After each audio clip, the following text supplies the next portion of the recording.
Welcome back. This is Lippincott Talk, and I am your host, Josiah Lippincott. This is the third episode of this show, and today we're going to talk about what's been going on in the news. It's been a little while since I've done one of these shows. I've been traveling a lot for work and for some things going on in the background. Very exciting opportunities. So it's been a little while since I put out one of these shows, and things have happened in between, obviously. So we'll be talking again about the leading issue in the news right now, which is the Iran war. And the director of the National Counterterrorism Center, directors Joe Kent, resigned 2 days ago. So we'll talk about that and so other things that are happening in the markets, the background and lead up to the war. I thought I would flesh out kind of what I knew leading up to this event and hopefully process through in a thoughtful and serious way many of the things that are happening right now.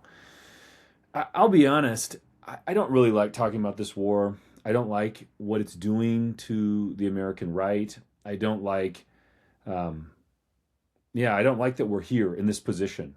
It's just, there isn't really an easy way to talk about this war as someone who is both pro-Trump and who is opposed to further Middle East involvement, and in my case, foreign policy intervention globally.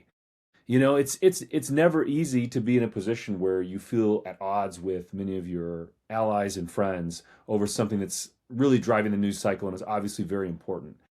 And one of the things that I've talked about before, and I'll talk about this again now, is just there's so much emotion and intensity bound up with this conflict. War has that way of drawing out passions and really strong feelings. There are people who have sacrificed in this war. There are people who feel like they need to get back at Iran for things that were done to their families. For instance, a lot of GWAT veterans who fought were injured by Iranian weapons and feel like they want revenge or they want to see payback for what was done to them. And then you see others who really want to side with Trump. They hate the fact that there are these factions on the right which constantly are ankle biting at the president and undoing his really important domestic agenda. And you have other people who I think very sensibly are opposed to further Middle Eastern involvement. They're really angry at the fact that we're back here again in a war that seems to be very destabilizing for the region, could have economic effects that are really bad for the American people and for others. And then, just the sort of ordinary passions of war, like watching American planes bomb cities, and you wonder, how many civilians have been harmed or killed. And that's a concern for people who have a sense of humanity and moral, moral restraint as well. A lot of Christians will feel that way, and others. So as a conservative and as a patriot, trying to work through these issues is not easy. And I say this as someone, again, who supports the president. I've supported him. I voted for him. I knew that the president and I were not aligned on every single foreign policy issue. But I voted for him anyway, and I supported him anyway, because the things that Trump was promising to do, I thought, and do still believe, align with things that need to be done. Trump's domestic agenda of enforcing immigration law, pushing back on cultural Marxism and the woke left, attempting to rein in the federal bureaucracy, all of those things that Trump promised to do were really important. And Trump showed in his first administration a degree of restraint that I had never yet seen in an American president.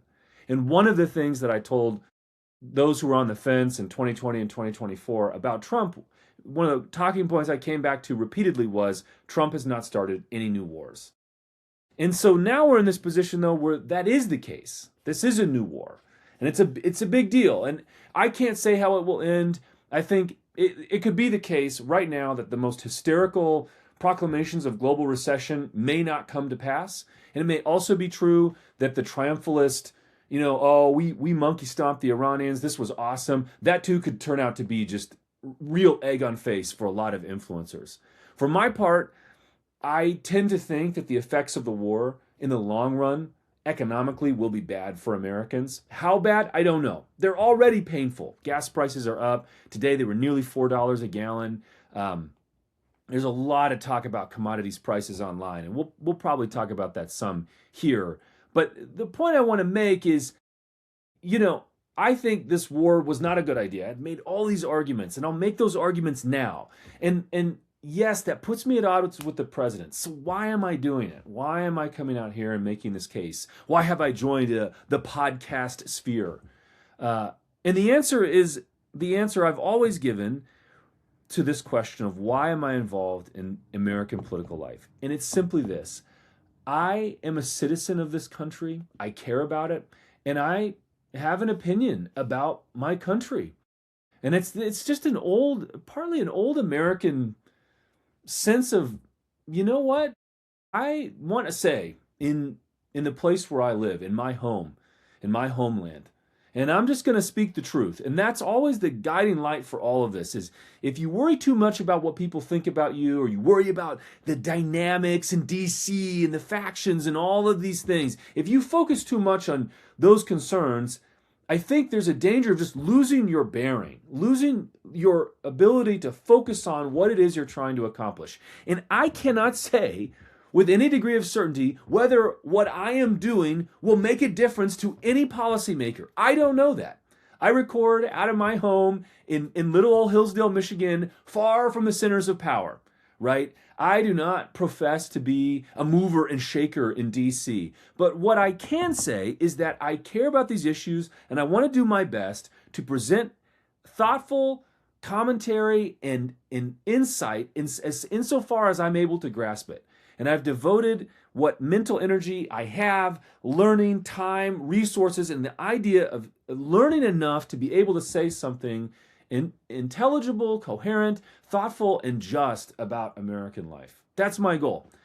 And so I'm going to maintain that if I keep doing that and I do it consistently, it is my belief that it will matter to someone. It will matter to those of my fellow Americans who share that same drive. And in a way, this show and my writing it's a desire to find my friends, right? It's a desire to find those Americans who align with me, who see where I'm coming from, and who gain something from the work that I do.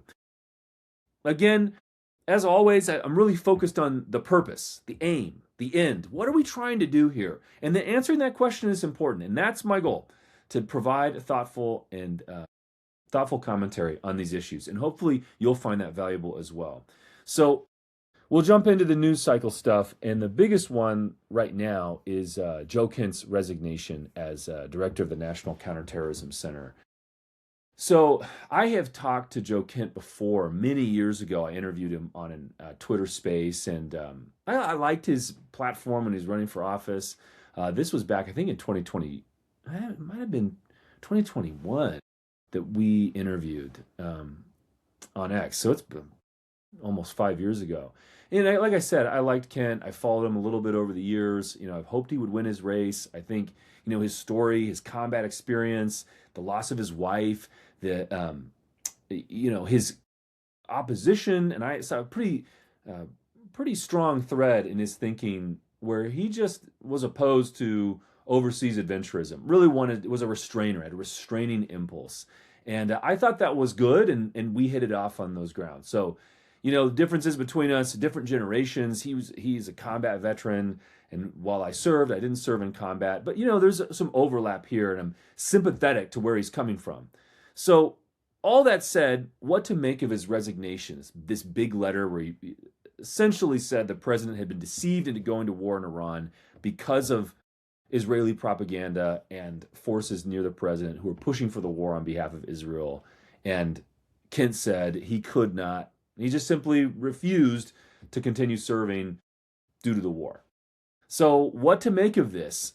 And I'm going to try and split this baby in a way that makes sense and is integrity and making a clear argument here. On the one hand, I think a lot of the arguments that Kent presented, especially regarding Israeli influence in pushing for the Iran war, is correct.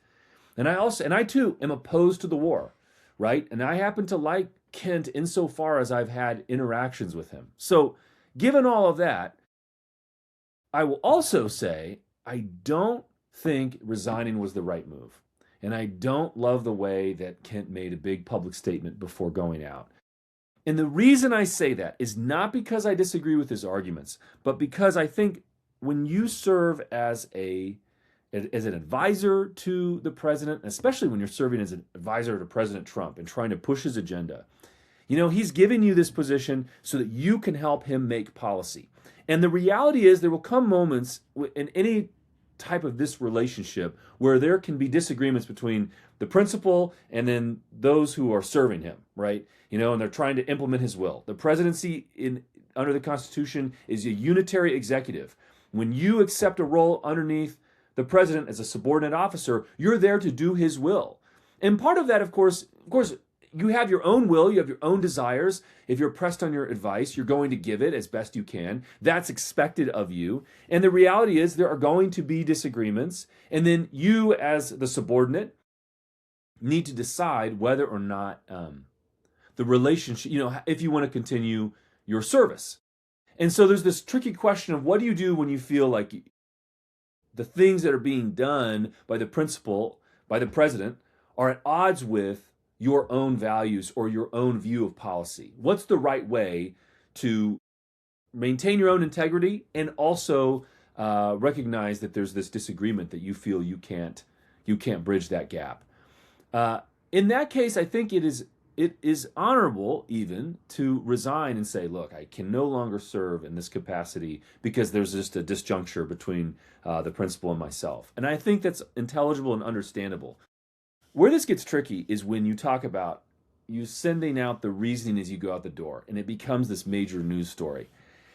And, that's, at the end of all of this, I want to say President Trump is still the best vehicle for the American right and for the conservative movement in this country right now. That is the case. And it doesn't, the fact that I and others disagree with him about foreign policy doesn't change the fundamental political reality, which is we have a radical left devoted to undermining and destroying the country.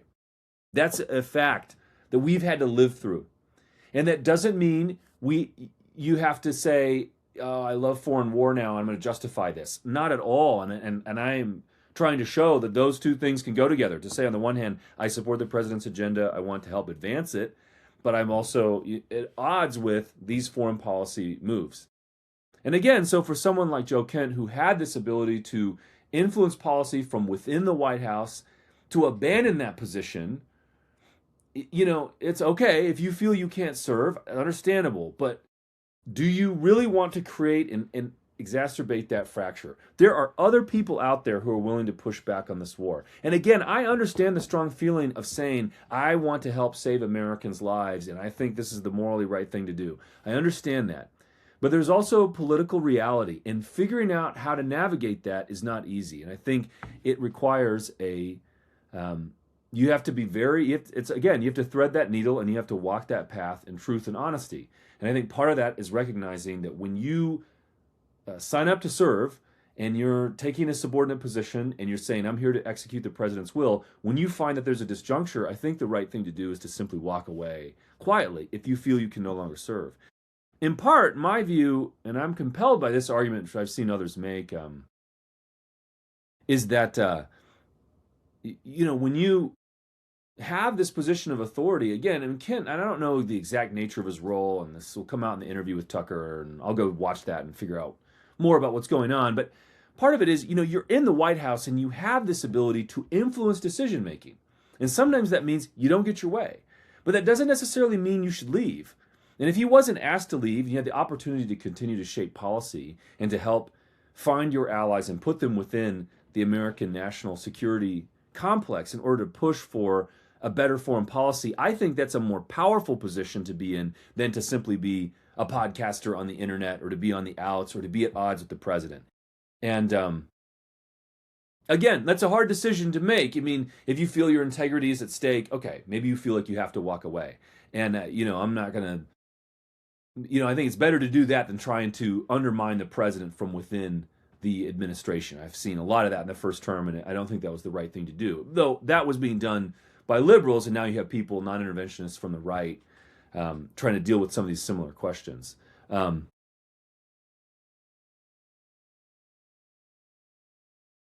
And again, we have the Berkey water break. Beyond that, just to say a few things more on this. Again, I think for Kent, it's it is not helpful, I think, to come from within the administration and attack the president. I just don't think that's a good way of trying to solve these disputes and to try and do it in the open. As much as I want this war to be done, I think that's work that can be done by others. And, there are people opposed to the war, like Tucker, like others, regardless of your view on these people, who are pushing a similar line. And yeah, it's got a lot of headline grabbing potential when you have an administration official resign over opposition to a foreign policy move. And again, it's not obvious to me that that's the right thing to do. And I think there's also a matter of personal honor when you take on a responsibility, when you sign up to serve someone's will and you find that there's a disjuncture. What do you do? And how do you navigate that relationship? And I really think the right thing to do is to admit, you took on that responsibility, you own it, you knew that there was a possibility of disagreement. I don't think that means you walk out of the room kind of pull the pin on the metaphorical hand grenade and toss it in behind you. I don't know if that's the right maneuver. So, and I will say, in the off chance that Joe watches this, again, I agree with a lot of the arguments you're making there. There was definitely, as far as I can tell, serious foreign intervention, serious foreign power intervening in American policy in the Middle East. In this case, Israel, predominantly. And I think that was not a good thing, right? As an American, I don't approve of foreign countries manipulating the American political process. I don't care if they're our greatest ally. That's not what they should be doing. They're not an ally if they're manipulating the American government for their own ends. And then, of course, on the other hand, it wasn't just Israel, right? There was a lot of other stuff going on in the background, and the president made the decision through his own judgment. I really do believe that, and I think the attempt to try and offload a lot of responsibility onto the Israelis misses some of the political dynamics at play. Again, you just have to face reality as it is, and you have to accept that you made decisions, right? I did not think we were going to go to war in Iran. I would not have said that in 2024. I didn't think that was really on the table, on the docket at all. I thought you might get some saber rattling, bombings in the Middle East, airstrikes, the kind of standard stuff. I didn't see this, and I think there is yeah. Again, you have to kind of take it as it comes. Sometimes politics, you just don't get everything you want. That's just the way life is, and you have to figure out how to deal with that, regardless. So anyway, so again, I hope that Joe Kent navigates this as well as he can. If you gave up being in the national, being able to have a say in national policy to going to being a podcaster, I don't know if that's the best move. But sometimes it is simply the case. People feel they can't have the influence within the institution that they wanted. They feel the need to walk away, and there's something respectable about that. And I also understand the impulse to say, look, I oppose this war and I want to say something about it.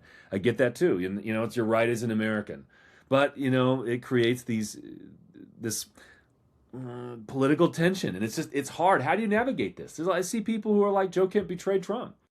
And this Trump made him, and then he blew it up, and he's attacking the president and denigrating him and harming him in the public square. On the other hand, I get wanting to say this war is not good for us, and there are and it's harming and I think it has harmed Trump in some way. We'll see what that means in the long run, but I think there's real damage done in the long run to the American way of life through these further foreign interventions. And this is something I've been saying for a very long time. So this isn't new. It isn't like, oh, I woke up today and I've decided to, attack Trump's foreign policy. And that's, I try and maintain coherence in what I'm saying, right? And, if I change my mind, I want to make clear why and how.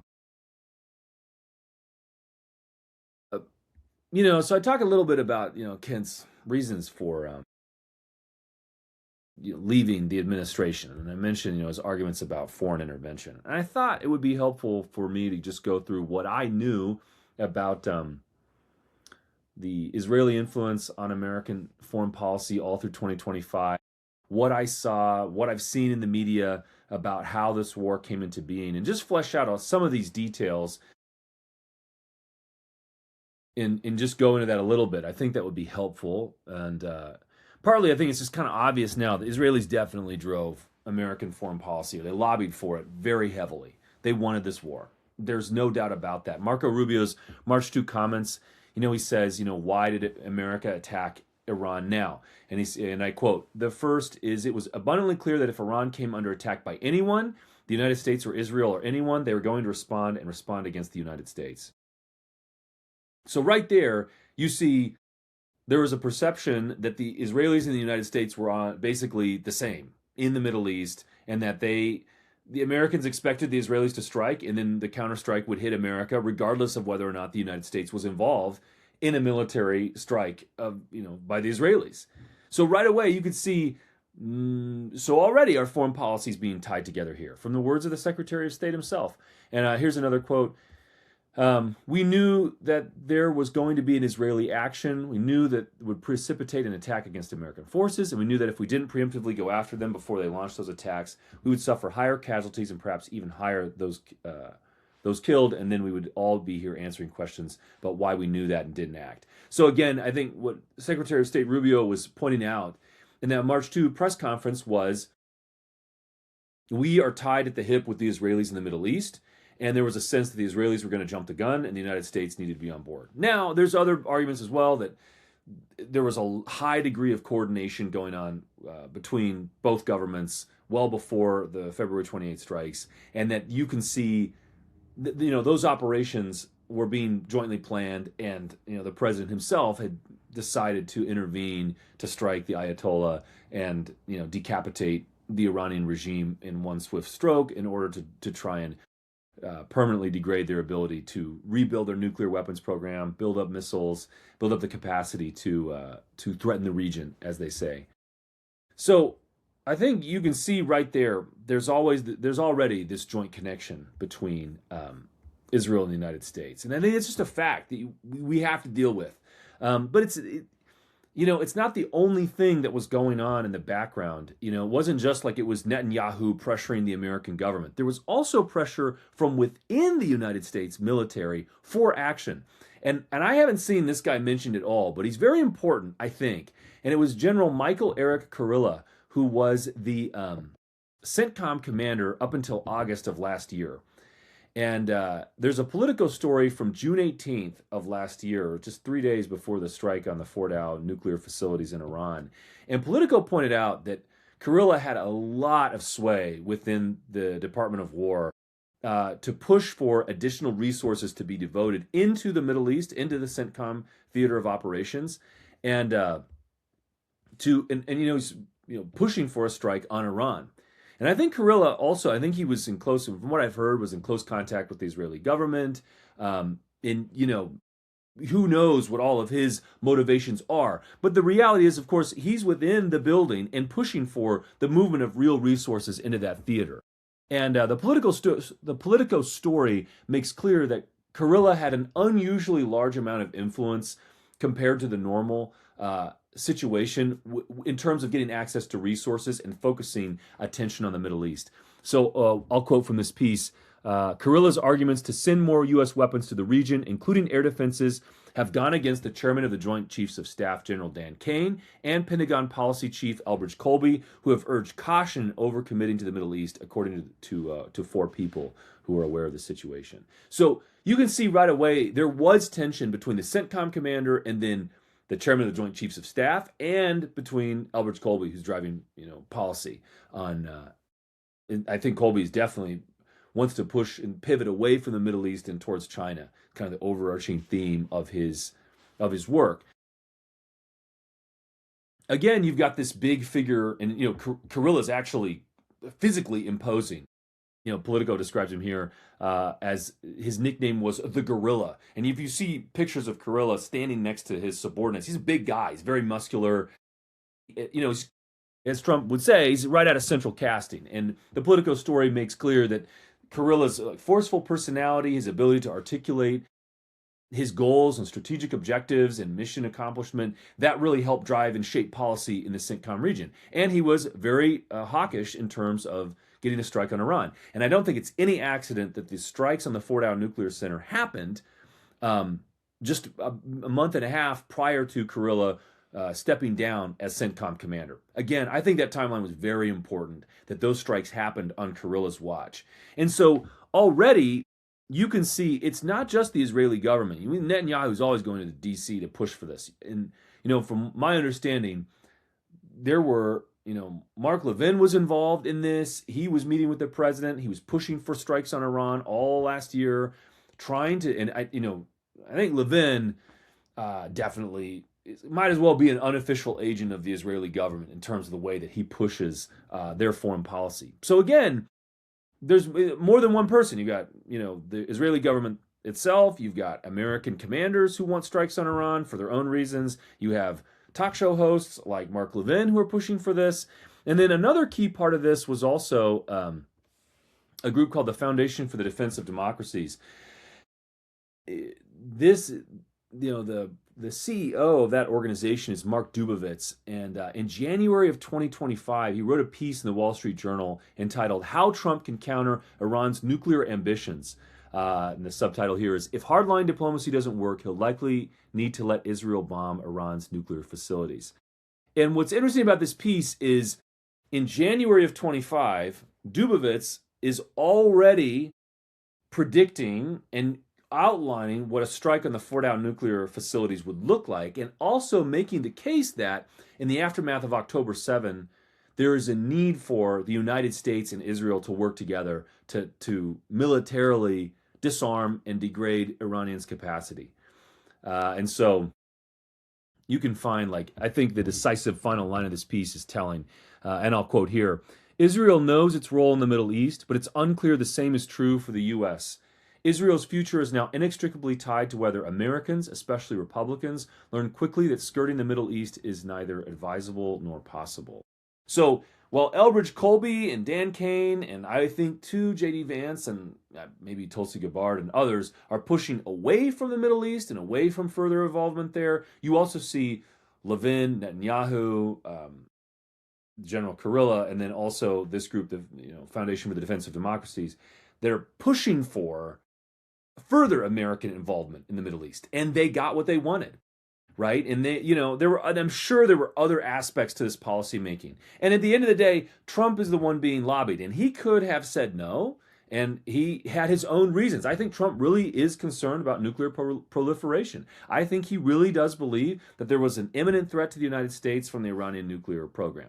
Now, I disagree with that analysis for my own reasons, which I've spelled out in previous episodes regarding, I think nuclear weapons don't have that kind of offensive capacity. I think the Iranian government is far more moderate in terms of its actual pragmatic policy than the rhetoric of some of the fire breathers who, Mahmoud Ahmadinejad, others, much more restrained in terms of their understanding of foreign policy and of Iran's role in the world. So, but again, I'm not the president, right? I'm a guy. I'm a citizen. I'm going to make my case, and I just think it's helpful to see some of these pieces of the puzzle that show how the war in Iran developed. And I think also it's very possible that you had other governments, not just the Israelis, who were pushing for something to be done about Iran, or factions within governments, especially in the Gulf states. And it's unclear always how they view their own interest and how that works. The mechanics are difficult, and it's the kind of thing, I'm doggedly working away to try and solve and bring that information to you. But again, I just want to show, here are some perspectives about how this developed. There was a lobbying campaign across multiple different factions within the D.C. foreign policy community pushing for war. And Trump ultimately chose to side with those arguments. I think October 7th really framed a lot of this. There was a sense that, and I'll just quote Dubovitz here from this piece, quote, "Among all the painful things the October 7, 2023 attack revealed, the worst was that Mr. Obama's decision to address Tehran's nuclear intentions while ignoring its other regional activities gave the regime carte blanche to arm and fund Israel's enemies." And again, unquote, okay. And again, the problem here is, there's a view that American and Israeli interests are identical, or that we really need to care. American taxpayers need to fund Israel's defense. I disagree with that logic fundamentally. It's just not part of my view of American government and American life. And from my standpoint, I knew that there are, of course, Zionists and interventionists and neocons who are part of the Trump coalition in various forms. And it was my belief that we could maintain a status quo. I'm not expecting to get everything I want. If it were up to me, we'd completely disengage from the Middle East. I don't think there's anything, all this talk about geopolitics and leverage and blah, blah, blah. Most of this, I'd say all of it now, basically, is just complete garbage. These arguments are not rooted in a clear and cogent understanding of the world economy. They're not based off of a real appreciation for what the American government should be doing, that presumes a moral premise that the United States is righteous and needs to manage the world. All of those things are questionable. Okay, set that aside.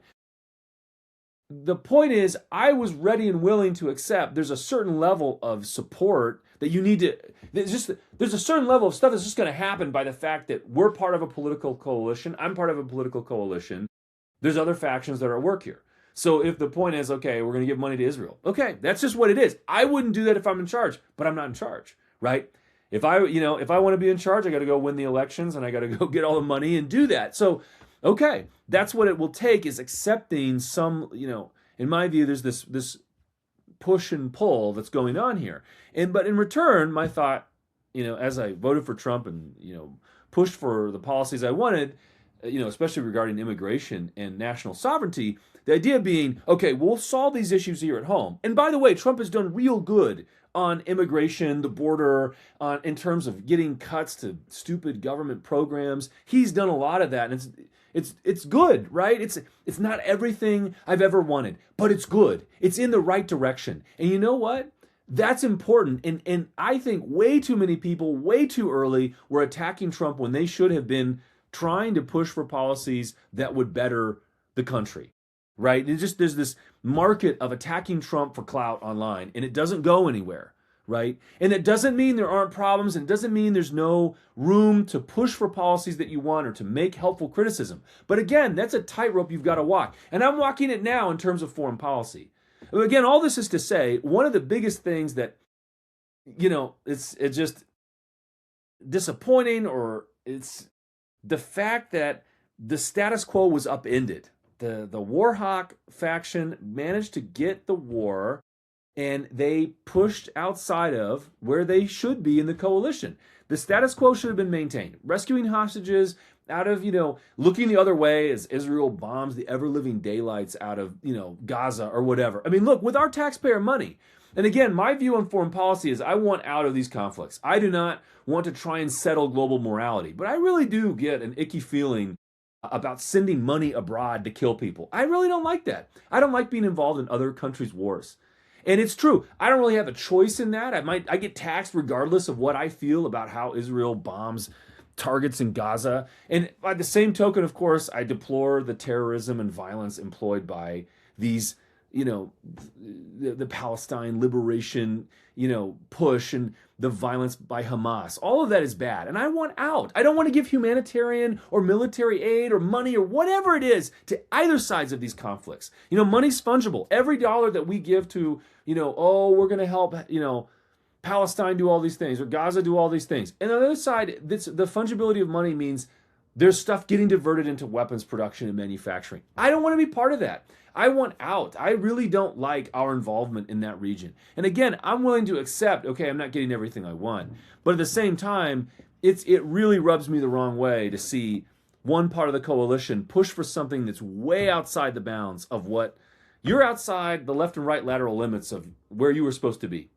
And instead of working together and staying in their lane, the pro-Israel faction managed to push for policies that I think are inimical to other parts of the president's agenda that are more important. Affordability is more important than whatever is going on with Israel and Iran. Immigration is more important than anything going on with Israel and Iran. Sorry, Israel and Iran, that's their problem, right? That's a them problem. The Middle East is not an us problem, right? If you're the Gulf states, and really I'd love to get to the point where our involvement there is at maximum just maintaining the ability to have free trade on the oceans. That would be the most I'd be willing to say about monkeying with the Middle East. And, running a consulate and helping Americans who lose their passport, blah, blah, blah. But the point is, there's one part of this coalition got ahead of their skis. And, they're doing potentially, and I don't know what will happen with the energy crisis, but it's very plausible that they'll do some real damage to the economy. It's already happening. Gas prices are up by over $1 where I am. And I've seen people online, oh, that's a fake complaint. That doesn't matter. In the long run, we'll get cheaper oil. Maybe. Probably not, though. I mean, honestly, I don't see how war, which is inherently destructive and consumptive, is going to result in, economic benefits. Even when a war is just and you need to do it, it's a consumer activity, right? To be blunt and use the most blunt economic language possible. In war, soldiers are a consumer good. Human lives become parts of the war machine and they just get used up and spit out, right? And that's something that you can't ignore if you think seriously about conflict and war. And I, for one, really tired of watching Americans come back in body bags from the Middle East. I really would prefer to go the rest of my life without seeing another American transport plane landing at Dover Air Force Base and offloading caskets covered in the American flag. Really don't like that. And like I said, I don't make policy.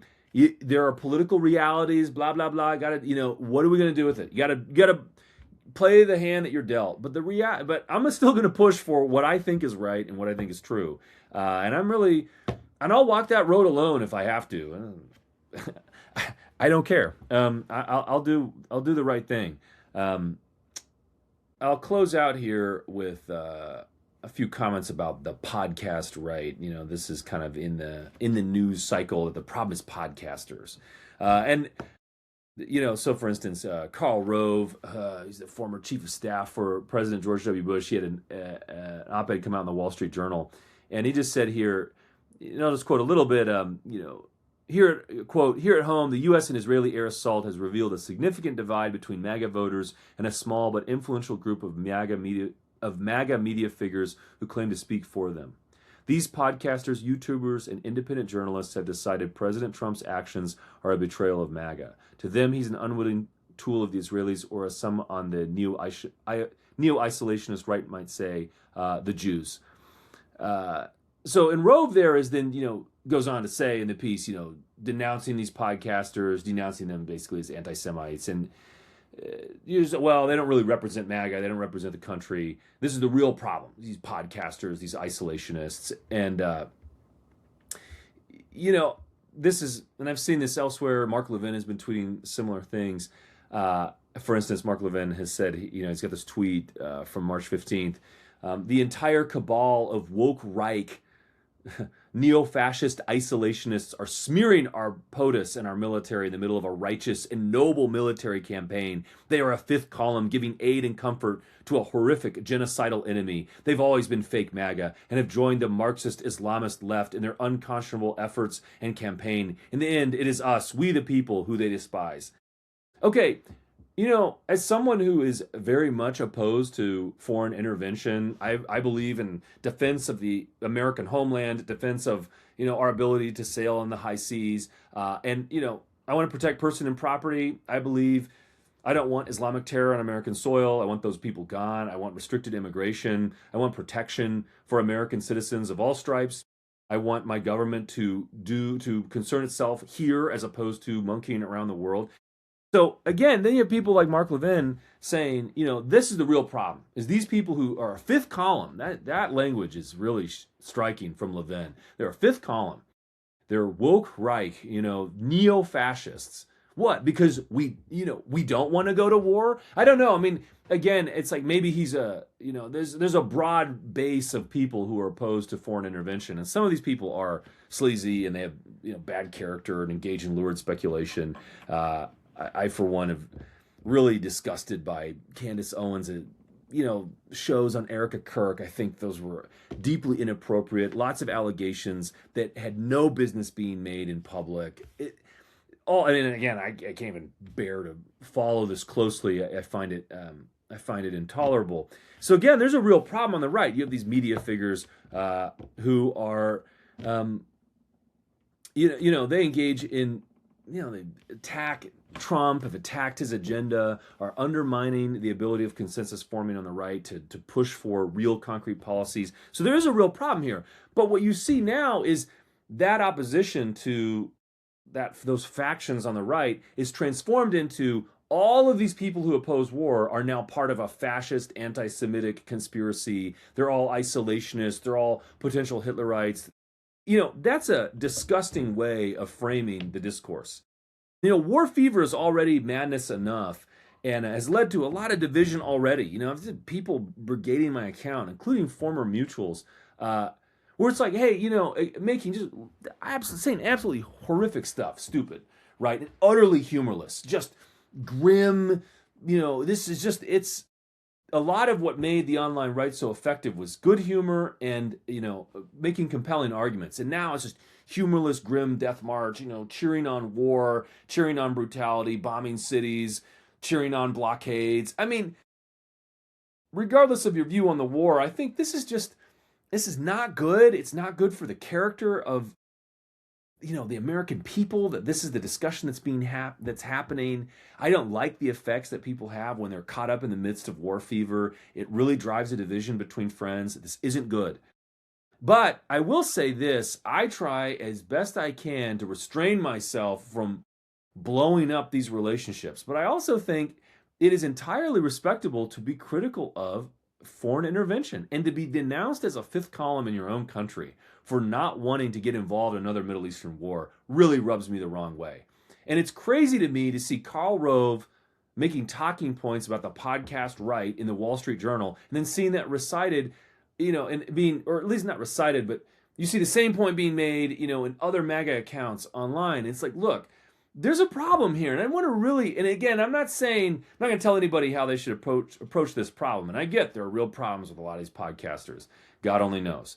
But the point is, like, there are factions who are utilizing the online right to push their own aims and goals in foreign governments. And I'm not saying that there are people taking money. I'm not saying that.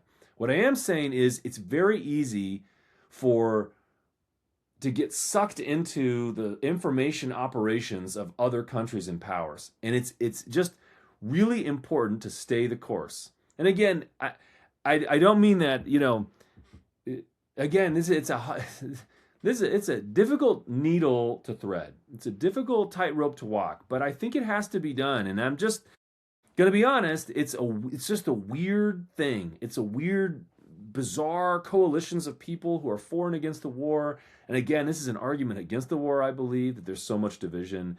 And again, I think part of this as well is, again, just a note of caution here. We should seek peace. The best thing would be for this thing to end as soon as possible. That's my position. This war needs to end. And we need to go back to focusing on these issues that are really directly affecting the American people. That's the best thing that can happen. And ideally, maintaining, unity among decent and well-meaning people, among conservatives on the online right, and pushing for better policies and to get to a better place. And again, there's going to be disagreement about how that's done. I know there are a lot of people who don't agree with the way that I've approached this. And you know what? Fair enough. Make your case then. And I look at others and think, not the way I would do that, right? Again, you don't get everything you want, and you have to accept when you're part of a political movement or a coalition, you're not getting everything you want. That's just not going to happen. But real politics demands consistency, and it demands you come back at it again, and you work out how can we push forward in a way that makes sense. I hope at the end of the day, my prayer is that this war ends soon. I keep making the case every day, just this war needs to end. The effects are not good. I think there are a possibility of real problems, and I don't know if they'll come to fruition, but they're possible. That, the economic stuff especially, better to not even have the conversation. Better to avoid it entirely. So, yeah, that's the, I guess what I'd say, the final thing I'd say, as bad as the podcast right types can be, so much of that toxic, bad, I get it. As bad as they are, I think it is worse to have foreign governments interfering in our foreign policy. Because the difference between the Israeli government pushing for its foreign policy aims and lobbying for American involvement in the Middle East and a bunch of podcasters running shows on Rumble is that the Israeli government is able to push for war that it gets, right? It's driving policy. podcasters online clearly not shaping American foreign policy in this way. Okay. I mean, and again, however toxic and bad so much of that is, the point remains that, you know, you have to look at the actual policies being implemented and don't lose sight of that. These wars abroad are not good for us. I fundamentally believe that, and I will keep hitting that point. They distract from other more important objectives. They come at a profound cost, and it is bad for foreign governments and foreign powers to have influence in our policies. That is bad. I'm with George Washington on this. The true patriot focuses on its nation's interests. And our interests are defensive, and they are to promote the prosperity of the American people. It's getting a handle on our immigration policy. It's getting a handle on the administrative state that is, bearing down on the American people. I mean, it is crazy to me that we've got time to monkey with Cuba and Venezuela and Iran, and Anthony Fauci walks around as a free man. That's a real problem. That guy has done more damage to my life than any of these other foreign clowns. Whatever else you want to say, the worst, like Xi Jinping or the Ayatollah or Nicolas Maduro or whoever, none of those people locked me in my home during COVID. But you know what Gretchen Whitmer did? And she's still in Lansing. She's still there hanging out, collecting a government paycheck, treated with respect and honor. And you know what? That was a really traumatic and bad experience for Americans, to be locked in their homes and to be prevented from being able to worship with their friends and neighbors, being unable to go to their work, unable to, inflationary policies that destroyed the wealth of the American middle class and the poor. You know what? Real damage. It just really took a toll on the American people, and there's zero accountability for that. But we got time to monkey around with foreign countries and foreign wars, and now Americans know what Karg Island is. That is bad. Americans should not have to know. It should not be a part of anyone's life. We should be focused on the issues that directly affect us in our communities and focus on those policies here. And I say that for all Americans. I want to reiterate again, I don't want to see my fellow citizens harmed. I don't want to see them caught up in foreign wars. I don't want that. I don't want attacks on churches or synagogues by Islamists in America. I don't want that. I don't want attack on ROTC instructors. Bad, right? And an easy way is to enforce immigration policy and to stay out of conflicts that can inflame and draw people into them. That is not good, and we need to adopt a much more defensive orientation. And I think that'll be better for us in the long run. So again, I'm sure there's some controversy there and people get mad at me. Is what it is. But we're going to keep speaking the truth. I'm going to keep speaking the truth. With that, we'll just close out this show. This has been Lippincott Talk. I am your host, Josiah Lippincott. Until next time, keep the faith.